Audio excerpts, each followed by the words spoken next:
The Immaterium convulsed. A ripple of unreason twisted through that endless ocean of madness, a new infection forming within the folds of unreality. Across the warp, demons shrieked and laughed, recognizing something foreign yet kindred. A joke so cruel even they could barely comprehend it. Somewhere beyond mortal stars, a single tear in the veil widened over the blasted wastes of a forgotten chaos world. From within, something stumbled out bleeding, laughing, dragging a sack that jingled with bones and broken toys. The ground sizzled where his feet touched it. His eyes, painted wide with mockery and hunger, reflected the carnage of eternity itself. They called him Art, not a demon, not a man, just a clown who found joy in mutilation, his soul fractured beyond repair. He'd come here by accident, or perhaps not. Perhaps the warp had called him, recognizing in his deranged heart a rhythm that matched its own pulse. The planet beneath him was nothing but ruin and whispers. Jagged monoliths of flesh and steel pulsed like organs. Rivers of molten blood flowed through black sand. The sky churned with faces that screamed prayers to the dark gods. Art tilted his head, fascinated, a child in a carnival of nightmares. He giggled, the sound cutting through the screaming wind like a knife. Something unseen giggled back. In the warp, laughter was a weapon, a contagion that spread without mercy. The air thickened with it. Far above, orbiting the corrupted planet, a chaos warship of the word-bearers observed the anomaly. Its vox channels flooded with corrupted signals, static, mixed with giggles and circus music that should not exist in any rational universe. The sorcerer aboard, known as Malkarian the Tongueless, frowned behind his bronze mask. "Something has entered the veil," he rasped to his attendant cultists. "Something not of the warp, but born from it." He could feel it, a consciousness that did not seek dominion or worship, only chaos for the sake of entertainment. A mirror to Slaaneş's ecstasy, yet devoid of sensuality. A reflection of Khorne's cruelty, yet without purpose. Something primal, meaningless, perfect. On the surface, Art wandered through the carnage. He found a Chaos Space Marine impaled upon a spike, still alive, his armor fused to his flesh by demon fire. The warrior's voice rasped through a torn vox grill. "What are you, creature?" Art crouched beside him, face inches away, grinning so wide his painted lips cracked. He produced a small metal horn from his pocket, pressed it, and honked. The sound echoed across the wasteland. Then, with a motion as casual as breathing, he tore the Marine's jaw off and began to laugh again, softly at first, then louder, until the warp itself seemed to mimic him. The demon world reacted. The ground pulsed like a heartbeat. The sky rained shards of teeth. Entities formed out of despair and amusement, their forms warping to mimic his shape. Painted faces stretching across the horizon. Slaaneş's demons watched in confusion. This thing that laughed without lust, killed without devotion, was outside their scripture. It had no master. Even the greater demons hesitated, unsure whether to devour or observe. Then the warp whispered his name through every dimension, like a punchline repeated by madmen. Art tilted his head at the sound, his grin impossibly wide. He began to dance, his movements jerky and unnatural, the way a corpse might twitch under lightning. Each step tore small rifts in reality, releasing waves of raw emotion, terror, hysteria, despair, all blending into a symphony of chaos. On the warship above, alarms howled. The sorcerer screamed for containment wards, but it was too late. The laughter had entered their Vox network. Crewmen slit their throats while laughing. Servitors wrote jokes in their own blood. The Gellerfield flickered. The ship slipped half into the warp, half into nightmare. Malkarian felt his sanity peel away, layer by layer, as his own mouth twisted into a grin. On the planet below, Art the Clown stood beneath a blood-red sky that now wept faces. The laughter had infected the very air. He spread his arms, his shadow stretching into a monstrous form that dwarfed mountains. And then, for the first time, the warp itself spoke to him, not as a voice, but as a feeling. It wanted to play. The ground split open beneath Art's feet as a tide of demons surged forth. A carnival of shrieking shapes clawing their way into reality, their bodies twisted and folded in impossible ways, each reflecting a different flavor of madness, ecstasy, rage, despair, hunger. They surrounded him in reverence and confusion, their shrill laughter echoing his own, though none could match its cadence. Art tilted his head, watching them as a painter might regard a blank canvas. His grin widened. He stepped forward, dragging a rusted hacksaw behind him, its teeth glinting in the sickly light. The demons hissed and recoiled, not from fear but fascination, for the blade carried no warp energy, no blessing from any god. And yet the moment it touched a demon's flesh, the creature screamed. The sound did not fade. It multiplied, splitting into 1,000 smaller laughs that infected everything nearby. Where the blood fell, reality curdled. The landscape began to change, bending toward Art's image. Towers of bone reshaped into carnival tents. Rivers of molten blood turned to streams of black tar filled with bobbing clown faces that sang in unison. The warp was adapting, learning his joke, and it liked it. On the bridge of the word-bearer's ship, Malkarion clutched his staff and tried to chant the rites of sealing. The words failed him. His voice had become laughter. He could feel the intrusion spreading like a disease through his mind. His demonic patrons screamed, their gifts withering. "The warp itself mocks me," he gasped as his flesh began to melt into the shape of a grotesque smile. "No, not mocks," whispered one of his dying attendants, eyes wide in revelation. "It imitates." Outside the vessel, a massive shadow formed from the bleeding sky. Art's reflection, but greater, colossal, translucent, grinning wider than the horizon. The shape reached down, clutching the ship like a toy, and pressed it between invisible fingers until it burst into a blossom of crimson dust. From the fragments rained laughter. Art looked up at his own reflection, and for the briefest instant, the clown's painted grin faltered. He saw something vast staring back himself, multiplied by infinite madness. It whispered through the wind, a voice like broken music. "Why laugh when you can rule?" Art blinked. The voice wasn't Khorne's rage, nor Slanesh's seduction, nor Tzeentch's lies. It was the warp itself, tempting him with authorship. He tilted his head and smiled again, slower this time. He tore a demon's head clean off and wore it like a puppet, making it speak in a child's voice. "Rule?" the puppet squeaked. "Nah, we're having fun." He squeezed until the skull cracked and laughter poured out in clouds of black smoke. The greater demons began to take notice. From the horizon, a keeper of secrets emerged, its many tongues tasting the madness in the air. "You do not serve Slaanesh," it hissed. "Yet your pleasure feeds her domain. You will kneel." Art stared at it, eyes hollow with delight. Then, with a slow motion, he reached into his bag and pulled out a cracked mirror. He lifted it toward the demon. The reflection that appeared wasn't the keeper of secrets, it was a clown. Its perfect mimicry made the demon recoil, confused. The mirror shattered, and from every shard came a different version of Art, each cackling, each armed with impossible weapons. They tore into the demon, carving it apart as confetti rained from its wounds. Each drop of ichor turned into another laughing mask. The keeper screamed and dissolved into mist, its last thought echoing across the warp. "He's not a demon, he's the joke itself." The warp rippled again. The chaos gods stirred, curious. Khorne growled in contempt. Nurgle chuckled in pity. Slaanesh purred in fascination. And deep in the impossible center of everything, Tzeentch laughed softly, realizing that even madness could be rewritten. Far across the warp, in the impossible spires of the crystal labyrinth, Tzeentch leaned forward upon his throne of ever-changing eyes, feathers rustling like whispering paper. He had seen countless mortals fall into madness, but this was new. Art was not being consumed by chaos. He was consuming it.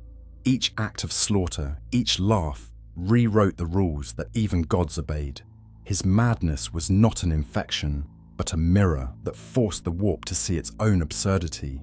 In Tzeentch's domain, the winds of magic stilled. uncertain how to respond. On a corrupted moon, circling the same demon world, the surviving word-bearers gathered around their last sorcerer, seeking guidance. Their armor was cracked, their faith shaken. "The laughter spreads," one whispered, his vox distorting into static chuckles. "It reaches through the warp gates. Our brothers in the maelstrom report echoes of carnival music." The sorcerer, trembling beneath his hood, lifted his eyes to the bleeding sky. "This is no warp storm," he muttered. "This is something older, a jest written into reality. We are living inside his punchline." Down on the surface, Art wandered through a battlefield frozen mid-motion. Demons hung suspended in the air, their bodies warped into grotesque balloons, eyes bulging with glee. He moved between them like a conductor in a silent orchestra. Every twitch of his fingers altered the world around him. Mountains bent into circus tents. Skies pulsed with flashing lights that spelled out words only the insane could read. Smile, bleed, play. He found the corpse of a Chaos Marine half buried in the dirt and began to drag it upright, whispering a song that wasn't meant for human ears. The Marine twitched, his body reanimating, armor squealing as bones reset. Art shoved a balloon into his hands, and the warrior began to laugh until his ribs shattered. From orbit, Imperial Auspexes finally detected the anomaly. A Mechanicus exploration frigate, the Axiom of Mars, entered the sector. The Margos aboard viewed the images in confusion. The data showed both a demon world and a carnival ground, two realities overlaid, flickering between nightmare and festivity. "Unacceptable paradox," the Margos droned, eyes whirring. "Deploy Skitarii for retrieval. The Omnissiah will know this pattern." When the dropships entered atmosphere, their hymns of binary prayer were drowned by laughter. The Vox system shorted. The visual feeds showed fields of mutilated demons arranged into perfect circles, their blood spelling jokes in low Gothic. One trooper managed to send a final transmission. "He's painting with them. He's making art." Then static. When Art noticed the ships above, his grin widened into reverence. He pointed upward, his gloved hand shaking with joy. "New audience," he whispered. He began to twist his own shadow, stretching it toward the sky. The darkness thickened, forming a staircase of screaming faces. He ascended it one step at a time, each footprint bursting into colored fire. The Mechanicus fleet tried to retreat, but the warp around the planet folded like a stage curtain. Art entered the void without dying, his body disassembling into 1,000 fragments of laughter that moved as one. He stood upon nothing and everything, gazing at the mechanical cathedral of the Axiom. Inside, alarms screamed, and prayers turned to pleas. The Margos saw him through the viewing dome, a clown standing on the void itself, waving with a severed hand not his own. The Margos activated the ship's main plasma cannon. The beam struck Art directly, obliterating him in a flash of white fire.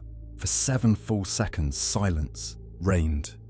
Then the crew heard a knock from inside the cannon's chamber. A single, cheerful honk. The plasma cannon exploded outward, like a blooming flower of molten metal, showering the void in fragments of glowing debris. From the blast emerged Art, untouched, his body shimmering with flickering reflections of himself. 1,000 clowns phasing in and out of existence, each one laughing at a different pitch. He floated through the wreckage, dragging his blood-soaked bag behind him, and every object he brushed warped into something obscene. Cogitators turned into music boxes. Broken servitors sang hymns backward. Severed mechadendrites twisted into balloon animals that screamed. The Margos fell to his knees, his mechanical limbs trembling. "This is not chaos. This is entropy given personality," he whispered. Art appeared before him in a flash, head cocked, eyes wide and empty. The clown raised one finger, pressed it to his painted lips, and the Margos' Vox unit sealed shut, fusing into smooth metal. Silence, perfect and cruel, descended over the ship. Then Art smiled and pointed to the viewport. The crew turned and saw the warp outside moving closer, like an ocean tide made of faces and color and teeth. They realized in horror that the warp wasn't expanding. The ship was shrinking. Art was folding reality itself, crumpling it into a small cube between his hands, laughing as stars imploded like bubbles. He tossed the cube into his bag, and with that gesture, the Mechanicus vessel ceased to exist. All that remained was a faint echo of a carnival tune drifting through the Immaterium. Across the Eye of Terror, demons began to mimic his laughter. Planets corrupted by chaos reshaped into twisted theaters, where the faithful of the dark gods tore themselves apart in attempts to imitate the perfect comedy of pain. Even the greater demons struggled to comprehend it. Slayanesh's palaces rippled, their pleasures turning to grotesque parody. Horn's brass citadel shuddered as his skull piles began to grin. Nurgle's gardens bloomed with flowers, shaped like clown masks, their petals dripping black laughter. And Tsinchun, ever the schemer, simply whispered, "He has no purpose." And that is the greatest purpose of all. On Cadia's ruins, an imperial astropath screamed as his mind was flooded with images, worlds burning, priests laughing, and a painted man dancing across the surface of the warp like a god of irony. The message spread through the Imperium faster than any plague. Some said a new demon had been born. Others claimed it was a weapon forged by the ruinous powers. The Inquisition gathered, arguing in terrified whispers. "He cannot be catalogued," said one. "He does not worship. He does not command. He simply is." On Holy Terror itself, the Emperor's psychic light flickered for an instant, as if even he paused to watch. Somewhere deep within the warp, Art stood before a mirror made of living flesh. It showed him not his reflection, but his story, the countless souls he'd mutilated, the jokes that had rewritten reality, the laughter that had become creation. He tilted his head, curious, and began to paint over the reflection with blood. "Too serious," he muttered. Behind him, the warp stirred, vast and hungry. The fabric of eternity bent around him like a curtain before a grand finale. And then, from every corner of the Immaterium, the laughter started again. Millions of voices, millions of echoes, all repeating one sound in perfect unison. Honk. The laughter grew until it was no longer sound but force, an endless vibration that tore through the warp and bled into real space. Planets on the edges of the Eye of Terror cracked as the psychic pressure erupted outward. Astropaths across the Segmentum Obscurus went blind. Navigators screamed as their third eyes saw not the Astronomicon, but the painted grin of something that should never have been. Entire convoys vanished into the void, their ships found later as derelicts drifting in silence, filled with the sound of distant carnival music looping endlessly in the Vox channels. Within the warp storms, Art was no longer walking. He was everywhere and nowhere, a smear of sentient absurdity. He slid between demon worlds like a trick of light, leaving behind trails of color that pulsed like veins across the Immaterium. Wherever he passed, chaos reconfigured itself to mirror him. Demons began wearing his likeness, armies of painted faces marching through blood and shadow. But there was no hierarchy, no structure, just endless play. A demon prince of Slaanesh approached him once, its form like an angel sculpted from desire and madness. It bowed low, wings glistening. "Great jester of pain," it cooed. "You could be divine. Serve Slaanesh, and your laughter will echo for eternity. I can make you eternal ecstasy." Art leaned close, his cracked lips curling into a grotesque imitation of affection. "Ecstasy," he whispered softly. Then he stabbed the demon through the throat with a sharpened candy cane. The wound didn't bleed blood but confetti and lights. The demon collapsed, screaming as its essence dissolved into streamers that wrapped around Art like a celebration. He twirled once, painted eyes wide with ecstasy of his own. "I already am," he whispered to no one and everyone. The warp shifted again, drawn to his motion. He could feel the attention of gods pressing down upon him. Horn's rage burned like suns. Slaanesh's lust whispered sweet promises. Nurgle's joy seeped like disease, offering belonging. Tzeentch's curiosity watched with cold amusement, but Art didn't kneel, didn't speak, didn't acknowledge them. He turned in a slow circle and blew a handful of black glitter into the air. The glitter spread through the warp, each speck an echo of his will, each one birthing another fragment of himself in a distant system. Soon there were thousands. Art the clown, in every reflection, chaos, each version independent, yet sharing one mind, a galaxy of murder, laughter, and carnival light. Inquisitorial agents began reporting sightings across dozens of sectors. On a hive world in the Ultima Segmentum, a crowd gathered to celebrate a holy festival. When the fireworks began, they spelled words in the sky none had written. Knock, knock. Moments later, every light went out, and the screams lasted for days. On a forge world, servitors began forging toys instead of weapons. Each toy had the same smile. When dismantled, they bled. The Adeptus Mechanicus purged the entire sector, but the laughter still echoed through the Voxnet. Deep within the Black Library, the Harlequins consulted their crystal masks. They saw the ripples spreading through time and possibility. One of them whispered, "The laughing god has birthed a rival." Another corrected softly, "No, a successor." Within the webway, something old and dying laughed for the first time in millennia. And through it all, Art danced across creation, spinning faster, tearing holes between realities. In one moment, he was standing atop a burning titan, painting a smile on its face with his own blood. In the next, he drifted through an Eldar dreamscape, leaving trails of red footprints across psychic marble. He existed without purpose, and that made him untouchable. Not even the warp's hunger could consume what had no fear, no desire, no soul. The Immaterium began to fold inward, seeking to understand him. What it found instead was its reflection. He looked up into the endless screaming sky and whispered to it, voice calm and delighted, "You laugh at mortals. I laugh at gods. We're not so different, huh?" The sky answered by bleeding fireworks. He clapped his hands and giggled as reality broke again. The warp convulsed like a living organism trying to digest something indigestible. Its tides recoiled from Art, folding inward, collapsing upon themselves in confusion. Planets within its reach flickered in and out of existence, trapped between real space and a theater of horror that played endlessly with no audience left alive. Entire demon legions dissolved into ribbons of laughter, their essence pulled into the storm of Art's growing dominion. The clown drifted through it all as if floating through a dream, humming an off-key tune. His bag, swollen with impossible things, jingled faintly as it brushed against the surface of unreality. Every sound it made rippled across the void like a heartbeat. Then something vast stirred beneath him.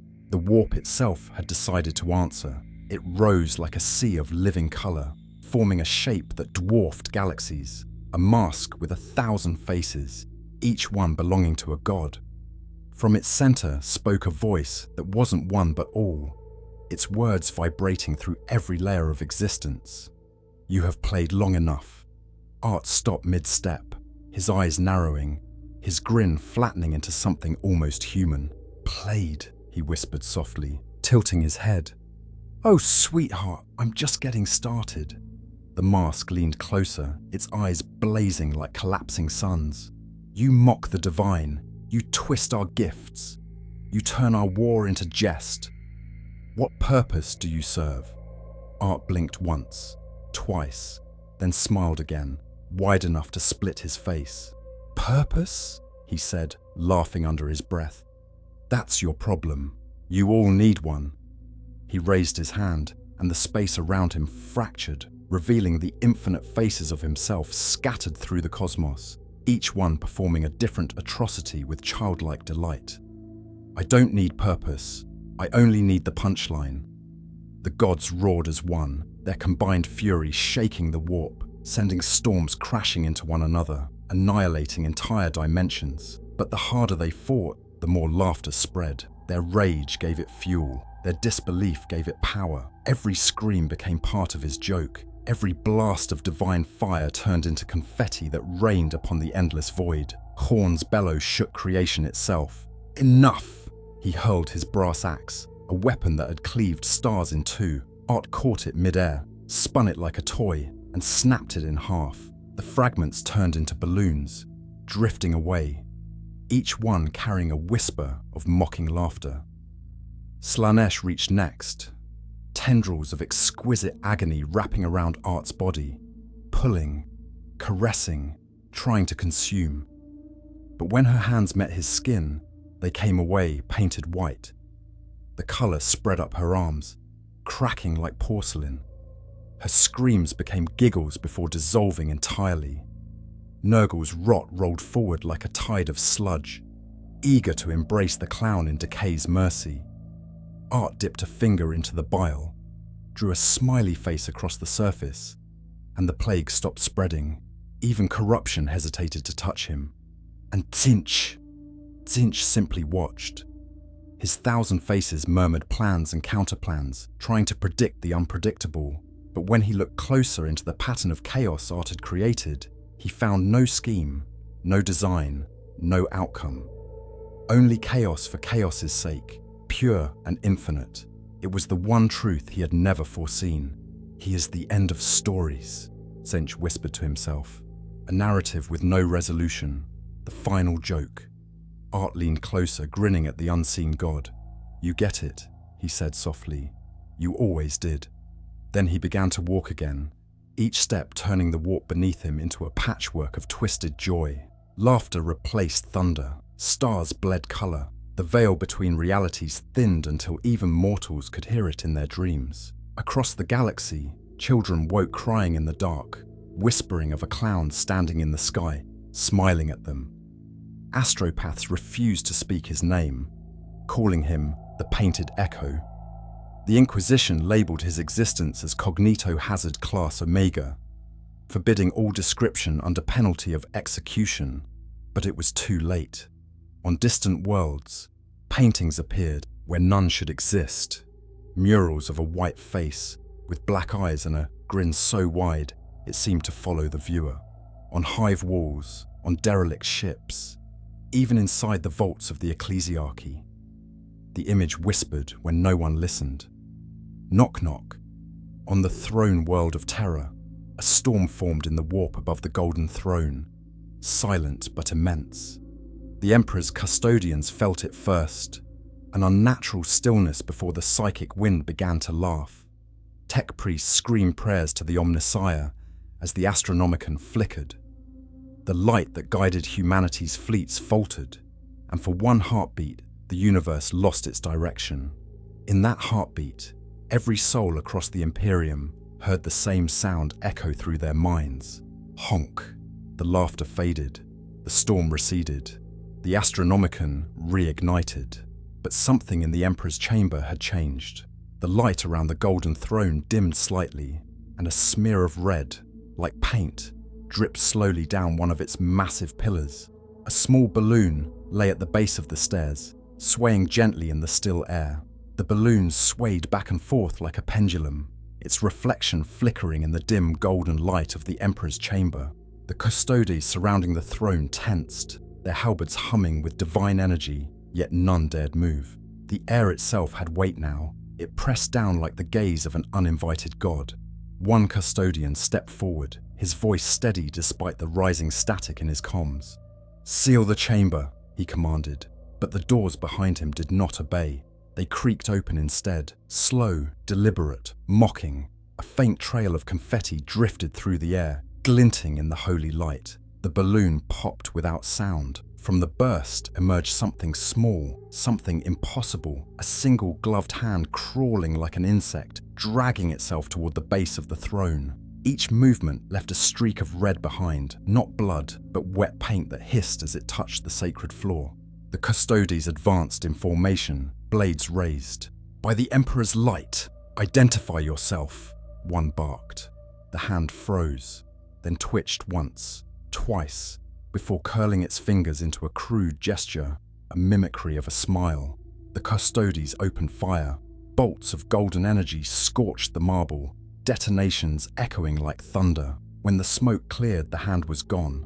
Only laughter remained, echoing through their helmets, vibrating inside their skulls. "He shouldn't be here," one whispered. "Nothing unholy survives within the Emperor's aura." Another voice, deeper, colder, replied, "Then perhaps he's laughing too." The light above the golden throne flickered again, the sacred machinery humming off rhythm for the first time in millennia. A ripple passed through the warp beacon, spreading outward like a psychic scream, far beyond terror, across countless light years. Psychers convulsed as visions struck them, visions of a clown sitting on a golden chair, legs swinging like a child's, humming softly. His laughter twisted through the Astronomican's light, warping it for an instant into colors humanity had no words for. Fleets in the warp lost their bearings. Ships emerged centuries too early or decades too late. Planets received orders written in riddles. Entire regiments were driven mad by their commanders' smiles. On Terra, the Custodes sealed the inner sanctum, reporting the anomaly as contained. But in truth, none of them spoke of what they saw next. When they looked upon the Emperor's face, they found his divine visage unchanged, yet there, beneath the great withered lips, lingered something faint, a curve, a suggestion of amusement. Meanwhile, Art wandered the warp like a god with no congregation, no purpose, and no end. He had grown beyond the concept of self, a storm of identity scattered across realities. In some places, he was worshipped as the god of laughter and despair. In others, he was feared as the final demon, the herald of the end. Chaos cults painted their altars with his face, praying not for salvation, but for entertainment. His name was forbidden, yet it was spoken in whispers. Art. The word itself became a curse, a joke that killed whoever finished it. Yet he did not rule, did not demand worship. He only appeared when the universe grew too serious, when order pretended to matter, when faith claimed certainty. Then the laughter would return. On a distant imperial ship, a preacher stood before his congregation, voice trembling as he recited the litany of faith. "For the Emperor is our light and our salvation," he began, "and in his sight no darkness may." A sound interrupted him, a faint squeak. The preacher turned, his eyes wide. The sacred aquila on the wall behind him had changed. Its wings had been painted white, its eyes blackened, and where its beak should have been, there was now a smile carved too deep into the metal. The preacher began to scream, but laughter drowned him out. It spread like contagion through the congregation, through the ship, through the void itself. In the warp, Art felt it and smiled. He pulled a cracked mask from his bag, one painted gold. He placed it over his face and looked out into eternity. For a moment, he stood perfectly still. Then he whispered, "It's your universe now." He tilted his head, eyes glinting in the void. "Try not to ruin the punchline." The sound of his giggle echoed across the stars, blending with the hum of the Astronomican, inseparable now. From that day onward, every warp traveler swore they could hear faint laughter between the stars when the engines went silent. A clown's laughter, patient, eternal, waiting for the curtain call. The laughter never truly stopped. It became part of existence itself, a frequency woven through every atom of the galaxy, too low for the ear, but too loud for the soul. The warp pulsed with it like a heartbeat, steady, mocking, eternal. In the centuries that followed, the Immaterium learned to live beneath its echo. The Inquisition declared the phenomenon heretical to acknowledge. The Adeptus Mechanicus called it a cosmic malfunction. The Ecclesiarchy called it a test of faith. But still, in the silence between machine hymns and the thunder of bolter fire, soldiers could hear the faintest trace of a giggle just beyond sanity's reach. It haunted battlefields, whispered through cathedrals, crawled beneath the skin of newborn worlds. Somewhere beyond sight, Art watched it all unfold. He had become something the warp itself couldn't contain, a reflection that refused to fade, a smile carved into the face of eternity. He wandered through dead galaxies where stars had long since burned out, dragging his rusted bag across the cosmic ash, leaving trails of color that pulsed with forgotten laughter. He stopped once at a planet long devoured by tyranids, its surface nothing but bone and ruin. He crouched, drawing a crooked smile into the dust. The bones around him began to shake, rearranging into the shape of an audience. Art bowed, theatrically, his painted grin bright even in the darkness. "You've been great," he whispered, voice soft as static. "But the show never ends." He reached into his bag and pulled out something new, something that hadn't existed until that moment, a mask made entirely of mirrors, each reflecting a different face of him, each laughing in a different tone. He put it on, and the universe around him shifted like a stage set. The warp and real space blended again, no longer enemies, but partners in performance. Reality itself became elastic, bending to the rhythm of his madness. In distant sectors, time began to break. Armies fought battles before they were born. Stars flickered in applause. Demons wept with jealousy. Even the chaos gods retreated to their thrones, silent, uncertain whether they were still the punchline or merely part of the joke. On Terra, the High Lords met in trembling secrecy. The laughter had returned to the Astronomicon, distorting navigation and driving psychers insane. Every sermon, every transmission, every prayer now carried faint echoes of carnival music beneath the static. Planets, isolated for millennia, received messages from themselves, recordings of laughter that hadn't yet occurred. The Ordo Malleus attempted exorcism on a galactic scale, invoking every saint and holy relic known to man.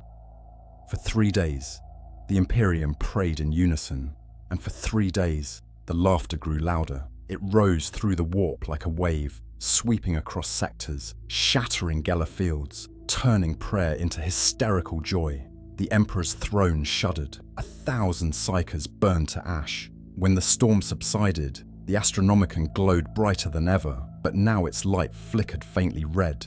Inquisitors who survived the event swore they saw a silhouette standing behind the golden throne, head tilted, smiling. The record was purged within the hour. Far beyond, on a nameless planet drenched in perpetual dusk, Art appeared once more. He stood upon a cracked aquila carved into the stone, its wings broken, its eyes gouged out. Around him, the ghosts of countless civilizations drifted like smoke. He began to hum, a broken lullaby that warped the air around him. "They all take it so seriously," he murmured, kicking a skull aside. "All the gods, all the heroes, all the monsters, always fighting, always dying, never laughing." He crouched, staring into the void where the sky should have been. "Do you know the secret?" he whispered, as if to the stars. "The universe isn't tragedy or comedy. It's both. It's one big joke told too many times." He started to laugh again, softly, rhythmically, the sound spreading through the void like oil on water. The dead world lit up with color, veins of red and black fire crawling through the ground, reshaping mountains into clown faces that stretched for miles.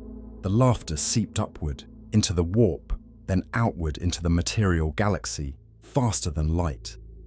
Imperial planets erupted in riots of madness. Servitors painted smiles on cathedrals. Chaos cults tore their banners, replacing them with painted masks. Even the Necrons, in their cold slumber, twitched as the vibration reached their tombs. The Cetan fragments awoke briefly, shivering at a sensation they could not define fear. The Eldar screamed prophecies of the final jest, a universe reborn in laughter and ash. The Orcs loved it. To them, it was the funniest war ever fought. The Tau called it an anomaly. The Tyranids began to hum, and through it all, Art stood motionless on that nameless world, arms spread wide as if conducting the symphony of his chaos. The warp shimmered above him like a curtain waiting to fall. "Ladies and gentlemen," he said, his voice echoing across existence itself, "thank you for watching." The stars blinked, confused. He tilted his head, his painted smile stretching, cracking, splitting his face open until the void itself smiled back. "Now," he whispered, the sound wrapping around every soul in creation. "Encore." He reached upward and pulled. The sky peeled away like canvas, revealing only darkness beneath, an infinite stage waiting for the next act. And as the galaxy screamed and laughed in equal measure, as gods and mortals lost their final grip on meaning, Art the Clown stepped forward into the void. The curtain closed behind him. The laughter continued long after he was gone. The void swallowed everything. It didn't fade into silence, because silence no longer existed. What remained was rhythm, an eternal pulse of laughter, a heartbeat of chaos. The warp had become theatre, the galaxy its audience. The curtain that Art pulled shut was not the end. It was the beginning of a new stage, one that spanned eternity itself.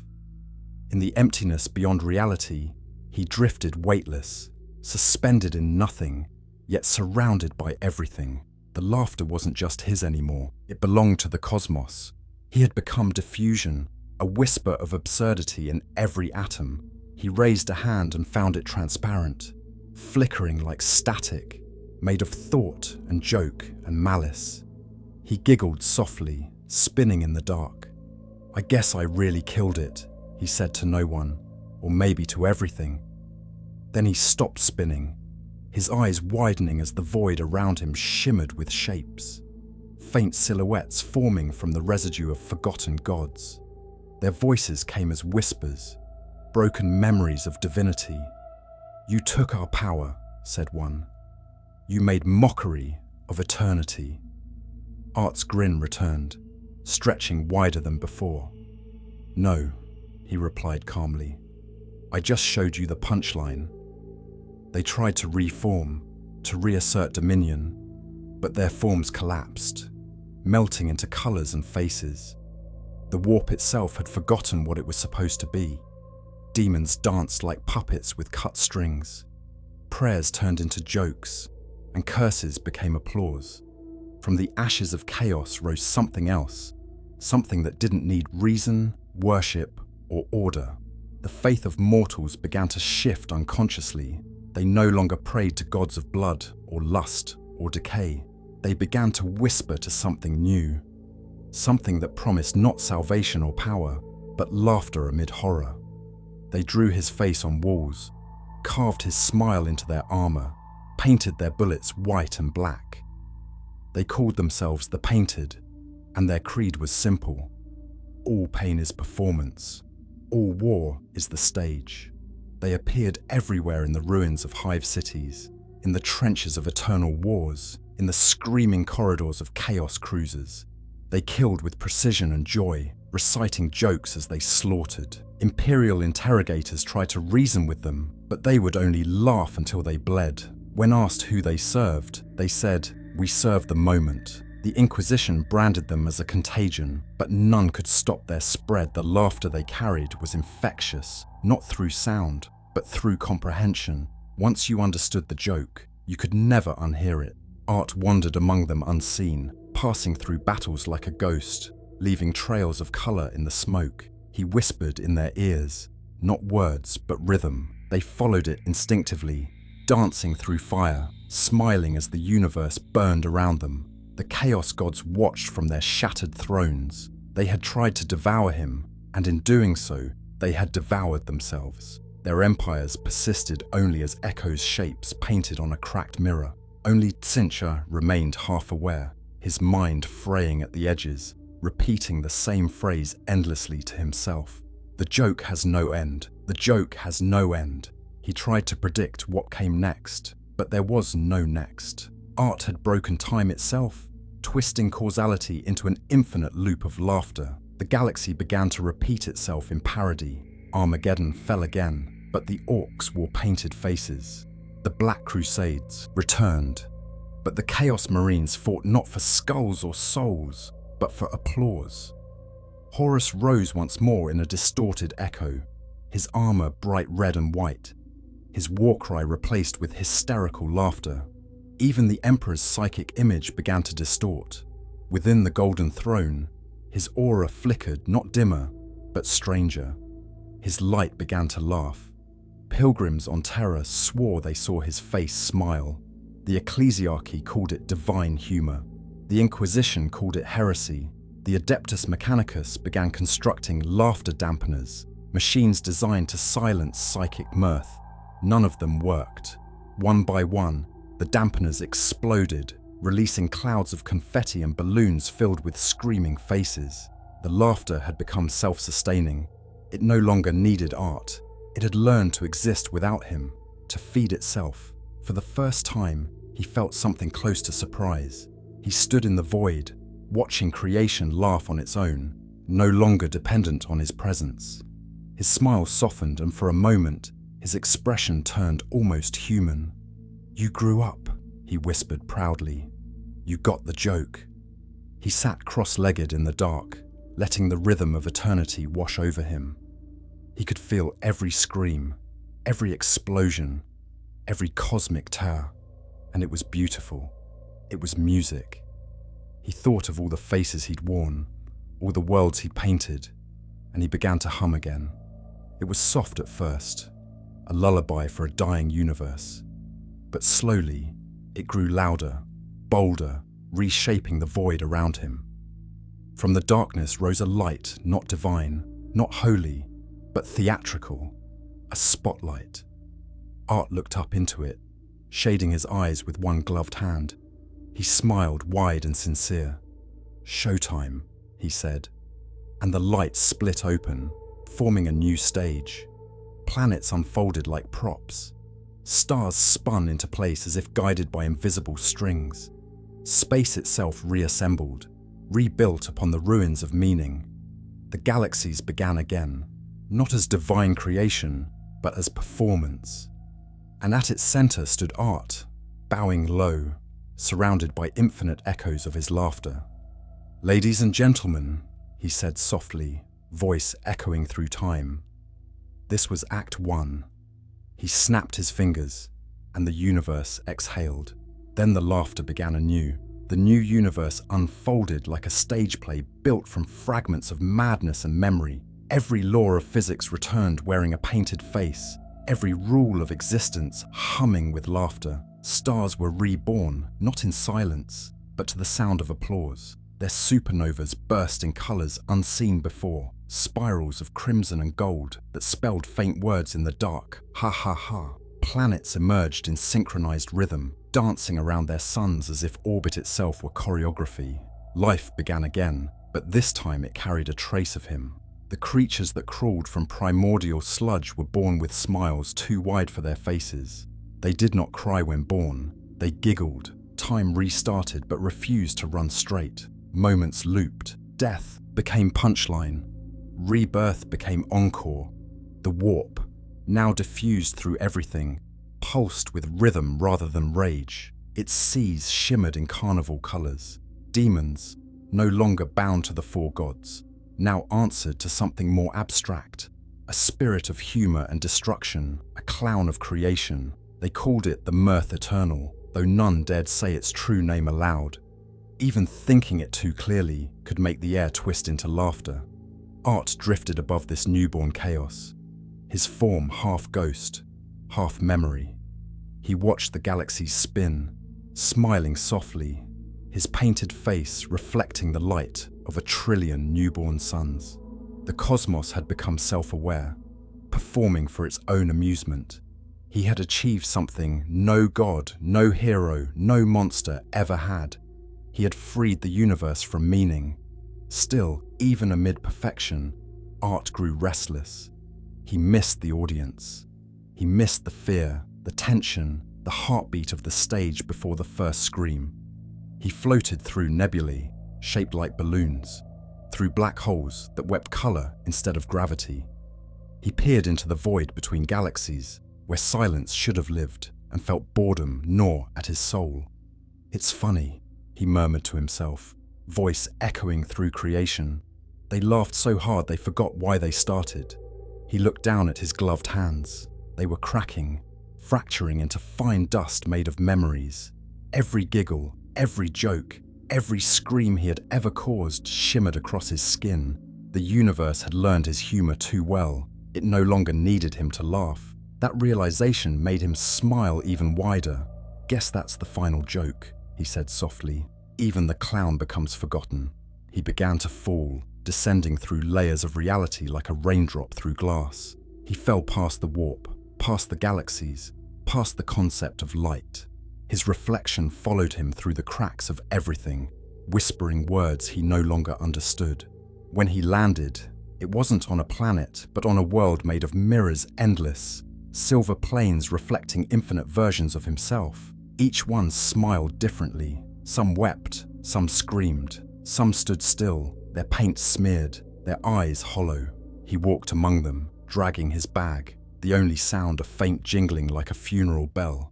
"You're all me," he said to the reflections, "and I'm all of you. That's the joke, right?" The mirrors responded in unison, their voices layered and perfect.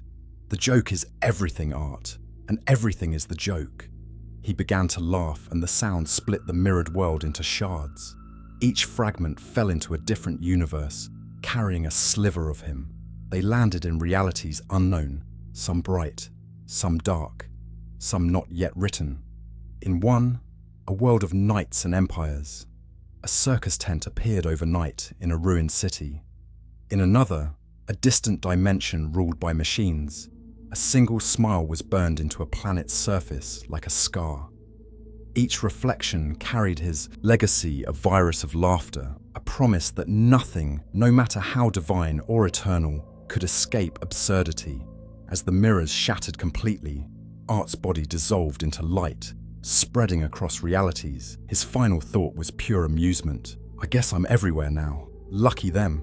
Time folded over itself again, and the stage reset. Civilizations rose and fell within seconds.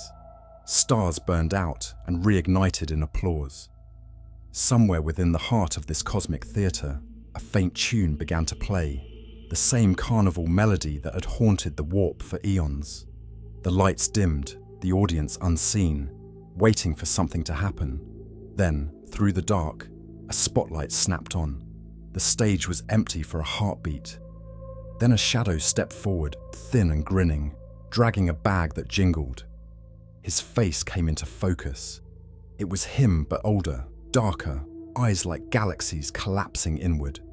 He tipped his hat to the void, bowed low, and whispered, "Miss me." The laughter started again, slow at first, then rising, rolling through the stars until the very fabric of reality began to tremble with it. Galaxies spun faster, moons cracked, worlds woke up screaming and laughing at once. And Art stood center stage, arms wide, bathing in the applause of creation itself. "You thought it was over," he said softly, his voice spreading across eternity. "No, no, no. This was just the intermission." The light around him flared, swallowing everything in a radiant, painted glow. And somewhere beyond all known universes, something ancient and eternal smiled through the laughter. The curtain never fell again. The light burned without warmth, washing the cosmos in hues of red, white, and black. Time unraveled like fabric dipped in acid, its threads twisting into shapes that defied comprehension. The laughter no longer echoed, it lived. It had taken root inside the atoms of everything. Each molecule vibrated in rhythm, humming with mirth. The stars flickered in time with the beat, galaxies swaying as if following choreography. In this endless dance of madness, Art stood unmoved. He gazed upon infinity and found it smaller than his smile. His presence no longer needed space or form. He was an idea now, pure, infectious, unkillable. But even ideas crave performance. "Let's see what's left behind the curtain," he said, his voice rolling across the nothing like a whisper of thunder. With one gloved hand, he reached forward and tore reality open again. The tear exposed a color that had never existed before, a shade that didn't belong to any dimension. Through it, Art saw a flicker of another universe, one untouched, one still ruled by order, silence, and seriousness. He tilted his head. The quiet annoyed him. "Oh, they're still pretending it matters," he whispered. "Cute." He stepped through. The transition wasn't travel, it was infection. The moment he crossed, that other cosmos flinched. Its suns dimmed, its time shivered, its gods blinked as if startled from a dream.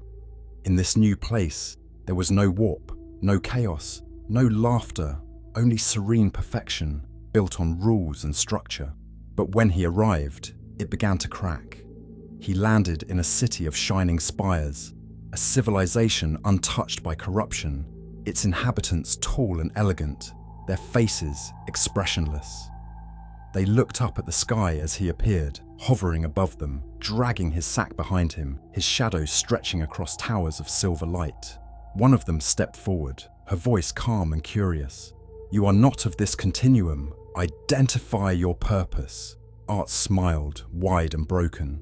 "Purpose? You must be new here." He opened his bag and pulled out a single balloon. It was black, glossy, and filled with something that whispered. He let it float into the sky. The people watched in confusion. The balloon expanded, swelling far beyond its size, until its surface reflected the entire planet. Then it burst. The laughter that followed wasn't sound. It was contagion. It poured from the sky, from the ground, from the people themselves. Their calm expressions shattered into hysteria. Their bodies twisted, their perfect forms crumbling into painted porcelain. Their eyes widened, mouths splitting into red grins as they fell to their knees, gasping for air between laughter and sobbing. The city became theatre again, its glass towers bending and melting into carnival tents that reached the clouds. Art twirled once in delight, arms outstretched. "There it is, the sound I missed." The world responded like an obedient audience. The oceans turned crimson. The moons cracked into white shards that smiled as they fell. The atmosphere pulsed with carnival lights, clouds spelling jokes across the heavens. Within minutes, the infection spread beyond the planet. Across the stars, laughter transmitted through subspace, radio waves, telepathy, and dreams. The entire civilization collapsed under the weight of absurdity. Their gods descended to stop him, great luminous beings made of logic and light. They spoke in voices that shook the planets. "We preserve order," they thundered. "We banish chaos." Art bowed dramatically, his smile now carved into his face like a wound. "Then banish this." He snapped his fingers. Every god froze. Their radiant forms flickered, twisted, and began to distort. The light they emitted changed hue, forming clown faces across their celestial bodies. Their halos became carnival rings of fire. One of them, desperate, tried to smite him, unleashing a beam of pure order. The beam struck Art square in the chest, exploding across the sky in white fire. When the light faded, he was still there, unharmed. He placed his gloved hand over his heart, pretending to be touched. "You tried," he said softly. "Points for effort." Then he raised his other hand and pulled the beam apart like fabric. It unraveled, revealing the underlying absurdity of their creation. A script, neat and logical, written in the code of reality. Art read it aloud, every word a desecration. "Look at you," he said, laughing. "Rules written in permanent ink. That's your first mistake." He reached into the code and began to rewrite. Gravity became applause. Time became rhythm. The gods' language turned into laughter. Their forms melted, falling like wax, their voices dissolving into screams that merged with the joke. In seconds, an entire pantheon was erased. The universe trembled, the stars flickered erratically, pulsing with the same heartbeat that followed him across existence. Art stood at the center of it all, arms raised, soaked in the light of collapsing creation. "See?" he said, smiling wider than galaxies. "You can't kill the joke. The moment you understand it, it owns you." He floated higher, staring into the dark horizon of that dying cosmos. "I told you," he whispered to the nothing. "There's no ending, just acts." He reached out his hand, and in the black beyond, another tier appeared, another curtain, waiting to be pulled. Behind it, infinite laughter echoed, familiar and endless. He tilted his head, eyes glinting. "Let's keep them laughing." And with one last motion, he pulled the curtain wide open again, stepping into whatever waited beyond, dragging the sound of laughter with him until the last light of that universe went out. Beyond the torn veils stretched a multiverse without beginning or end, an ocean of unfinished realities suspended in eternal pause. Fragments of existence hung in the dark like shattered glass, each reflecting a different cosmos, each frozen in the instant before creation. Art drifted among them, weightless and grinning, the only motion in a place that had never known time. He could see everything, a universe of angels waiting for command, a timeline of machines that never rebelled, a void where light had never been invented, all silent, all obedient, all perfect. It disgusted him. "So tidy," he said, dragging his blood-stained bag behind him, the sound echoing like footsteps on glass.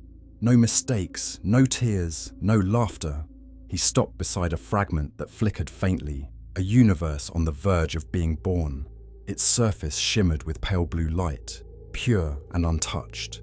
He placed his hand against it, and the glass rippled under his touch. "You need a little chaos," he whispered. "Something human." His hand sank through the barrier. It was cold on the other side, colder than anything that should have existed. He pushed further, shoulder deep, then stepped through entirely, his painted grin reflecting in the newborn cosmos. Inside, creation was still writing itself. Mountains grew like thoughts. Stars flared into existence one by one, and gravity had yet to decide which way was down. Art floated above it all, eyes wide in admiration. "Pretty," he said softly, "but boring." He reached into his bag and pulled out something new, a tiny music box made from the bones of forgotten gods. When he opened it, a slow, broken tune began to play. The melody carried no words, but its sound infected the fabric of creation. The light dimmed. The newborn stars flickered uncertainly. The music seeped into them, warping their rhythm. Every note rewrote a law of physics. Space began to breathe. Time learned to laugh. The planets formed not from dust, but from memory, each one remembering pain, joy, absurdity. The music spread until the entire reality vibrated with the sound of laughter. Art floated in the center, his grin splitting wider as the song built to crescendo. When the final note hit, the universe screamed into being. The explosion of creation was not silence, it was applause. Art laughed with it, spinning through the storm of light and sound, arms wide. "Welcome to the show," he cried, his voice echoing across galaxies. "I'm your host, your guest, your mistake, your miracle." He danced among the stars, leaving trails of color that formed constellations shaped like his face. The inhabitants of this new world, tiny, fragile, beautiful things, would one day look up and see those shapes and call them omens. They would paint his image without knowing why. They would build temples in the likeness of a smiling face, never realizing the joke that had birthed them. They would discover sorrow, then joy, then cruelty, then comedy. They would learn to worship, to hate, to laugh. And through it all, he would be there, unseen, humming beneath their thoughts like an old tune. For the first time in eternity, he felt something close to contentment. This world was alive. It didn't need gods, just chaos and curiosity. He floated above the newborn galaxies, watching them spin, his reflection stretching across nebula. "That's better," he murmured. "Messy, loud, fun." But then something moved in the corner of his vision. A flicker, faint but deliberate. He turned, and his smile faltered for the first time in countless eons. Another figure stood at the edge of the cosmos, shrouded in shadow but unmistakable. The face was white, the grin was wide, the eyes were black, but it wasn't him. It was quieter, smaller, almost sad. The twin tilted its head. "You made them laugh," it said, its voice a mirror of his own but hollow. "But you didn't teach them when to stop." Art stared for a long time. the laughter around him dimming slightly. "Why would I?" he said finally. "The show must go on." The other smiled weakly. "Every joke dies when the audience does." The words lingered like ash. For a moment, Art said nothing. He looked down at the galaxies, their lights flickering, their newborn civilizations laughing, killing, creating, destroying. The echo of his joke rippled through all of it, beautiful and terrible. Then he began to laugh again, soft and slow. "You're the punchline," he said, stepping toward the shadow. "You always were." The other Art smiled sadly. "Then finish it." For the first time since he entered the warp, the clown hesitated. His painted eyes trembled, his grin quivered. He reached out a hand and placed it on the shoulder of his reflection. "Every performance ends," he whispered. "But not this one." He snapped his fingers. The twin shattered into light, scattering across the cosmos like confetti. The laughter roared back, louder than ever. The stars flared, galaxies screamed, time folded upon itself again. The universe trembled under the weight of endless amusement. Art turned toward the audience of nothing, bowing deeply. "Thank you for watching," he said. "I'll see you in the next one." He lifted his head, his smile now infinite, and whispered his final line. "Curtains." The universe clapped. The stage went black. But somewhere, far beyond where endings belong, a faint honk echoed one last time, and eternity laughed. The blackness stretched forever, endless and absolute, yet not silent. The echo of laughter lingered, faint, fading, but never gone. It was the heartbeat of existence, the last breath of everything that ever mattered and everything that never did. In that infinite dark, Art floated, weightless, his outline barely visible, his paint cracked, his bag finally still. The cosmos he had written and rewritten had gone quiet, like an audience holding its breath after the final line. For the first time since the beginning of his chaos, he didn't smile. He simply watched. Around him, the remnants of universes shimmered like embers, each one a memory, each one a punchline that had burned itself out. They drifted in lazy circles, dim and dying, until they looked like candles at the end of a forgotten show. He reached out and touched one, his gloved finger tracing the fading light. It flickered gently, showing him visions, planets full of laughter, cities turned into theaters, mortals who worshipped joy even as it destroyed them. He saw faces smiling through tears, madness mingling with beauty, horror with love. Every tragedy ended with applause. Every death was met with laughter. And beneath it all was him, always him. The jester who had shown the gods how to bleed and the devils how to joke.